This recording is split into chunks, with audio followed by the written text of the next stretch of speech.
Hello everyone, my name is Siddhi and today I'm going to talk about mobile to cloud offloading techniques.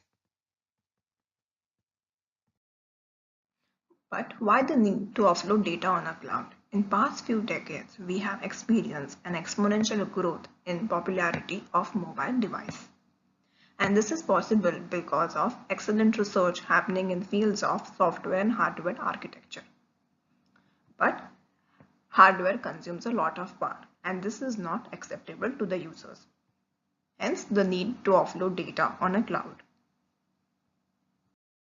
What is cloud offloading? Cloud offloading means to offload data on a cloud server which is rich in resources in order to process the tasks or application faster and minimizing the load on the client, that is mobile devices in our case. This has given rise to a couple of clouds in the sky. Hence, selecting the right cloud from the sky to offload data is important. In order to select the right cloud to offload the data, it is important to select the best cloud path. In this figure, hierarchy structure of cloud path selection is shown. It is divided in three levels, that is target, criteria and decision. At the first level, that is at target level, the objectives of the application or task which is to be offloaded are been defined. At criteria level, different criteria like availability, privacy, capacity, speed, cost, security, which are important to the particular applications are been defined.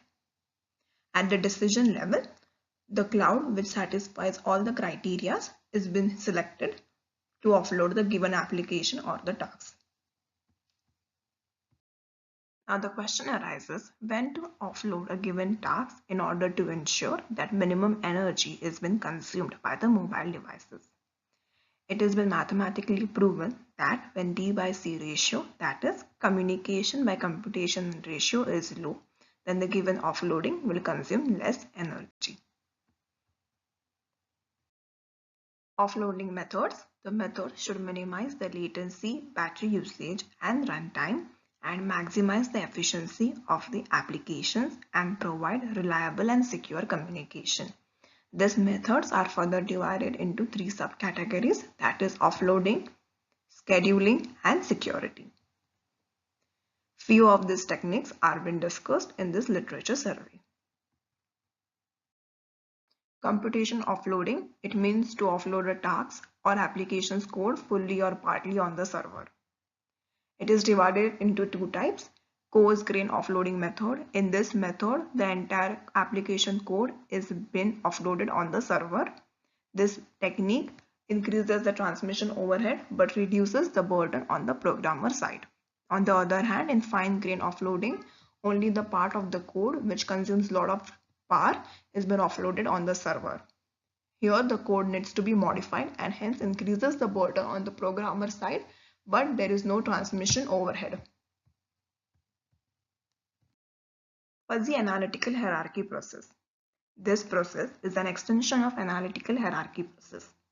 It has all the functionalities of analytical hierarchy process and has a membership function mu. This function defines transition ranging from 0 to 1. Evaluation matrix for cloud path selection is obtained by using this method. Another cloud offloading method is AHP and fuzzy topses. AHP is used to determine the relative importance of set of alternatives. This process gives a numerical weight or priority for each element of the hierarchy. The result of pairwise comparison on n criteria is as shown in the A matrix. Fuzzy topses is used to obtain the final ranking of the cloud. It does so by following the following processes. In ThinkAir, method level offloading is adopted. Basically, methods are migrated from the smartphone to the ThinkAir server. Thus, processes at mobile side are reduced. At the server side, to handle computation offloading, smartphone virtualization is done. The smartphone acts like a thin client displaying the received results and saving the battery in process. Through task distribution support over virtual machine images, Scalability and elasticity is obtained on the server side in ThinkAir.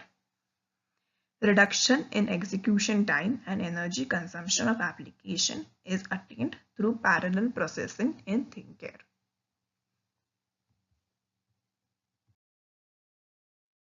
MAUI.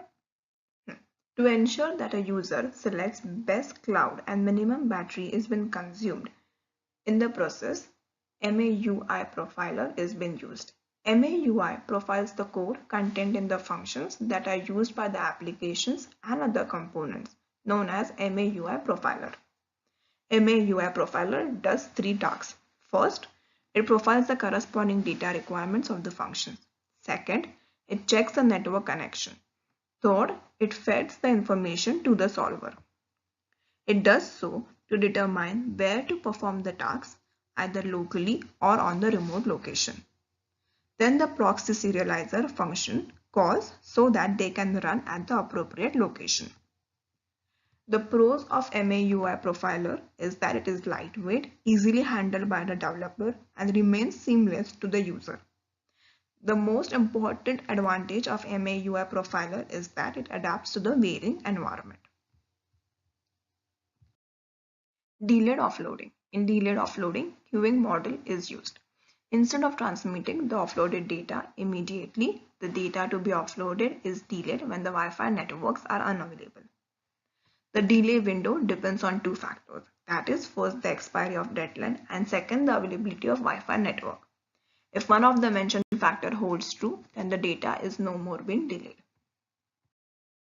CM Cloud. The CM Cloud architecture is as shown in the figure.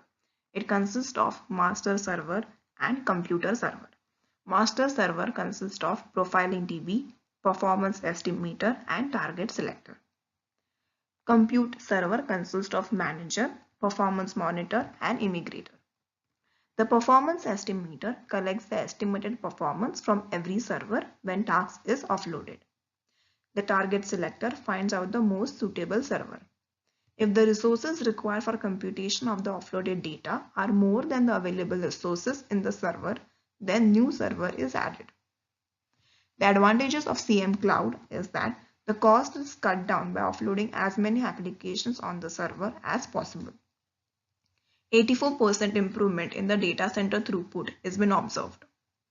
83% reduction in number of service failures in comparison with static light load scheme, while improving the throughput by 31% is also observed. Gem Cloud. This technique saves energy while computing a task on the cloud. It does so by using scattered mobile devices to process tasks in parallel. It uses a server-client protocol. The server-client protocol divides the user input tasks on the client to be processed. If the size of the computational task is small, then the server will reduce the load on each client, thus decreasing the turnaround time for the task. To implement optimization techniques, changes must be made in application software architecture and complex operating system. It is necessary to make correct calculation of response time and offloaded energy. Hence, middleware use is becoming popular. Middleware provides energy efficiency and performance robustness. It analyzes data for the network type, app type, and cloud capabilities and network conditions by using an unsupervised machine learning technique. It is proved that there has been 30% improvement in battery life and 25% better response time as compared to the state-of-art fuzzy logic-based offloading approach. IGA-FCM is a scheduling technique. It is an extension of fuzzy clustering method. The algorithm consists of three parts, that is, resource clustering, resource scheduling, and score matching. The proposed algorithm has good conversions required for reclustering of resources as compared to the FCM algorithm. It has better conversions because genetic algorithm finds the approximate center for global search instead of finding the local optimal solutions. As in real world, the job request won't be of fixed length and finish within the stipulated time frame as assumed by the traditional technique. Hence, an extended version of the technique is implemented and a new algorithm called varied length is proposed. For job request varying in length, this algorithm makes online decisions in consecutive time. The advantages of this algorithm are it maintains low congestion, strong system stability, gives 1 by V diminishing gap. Most of the scheduling algorithms fragment a single task and distribute it to the multiple devices on cloud to minimize the runtime and latency.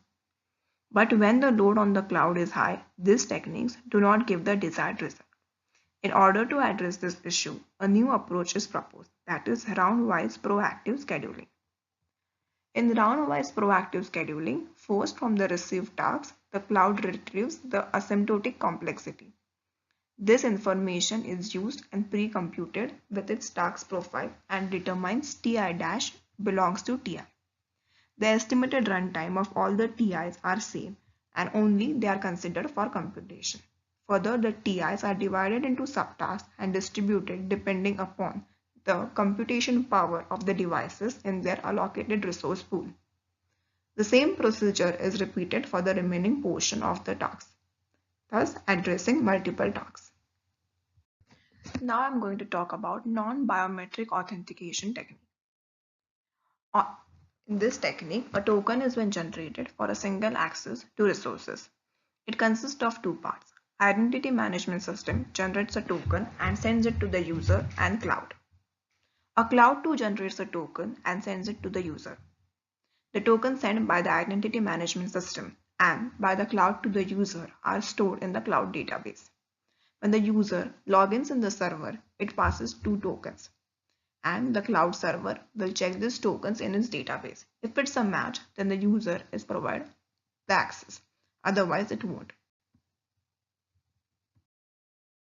Biometric authentication can be used to save our offloaded data on the cloud. Fingerprint image is captured by the mobile phone camera used as a biometric sensor. The captured image is stored in the cloud database. Whenever the user wants to access or offload the data, it must go through the validation process. If the user is authenticated, then the cloud provides access, otherwise not. To improve the key generation process in traditional biometric algorithm, which is done by extracting minute points from the image, a new distance-based key generation algorithm is proposed, where centroid C for the given fingerprint image is identified. By using this algorithm, key is been generated. It simplifies the process of generating the crypto keys as compared to the traditional algorithm.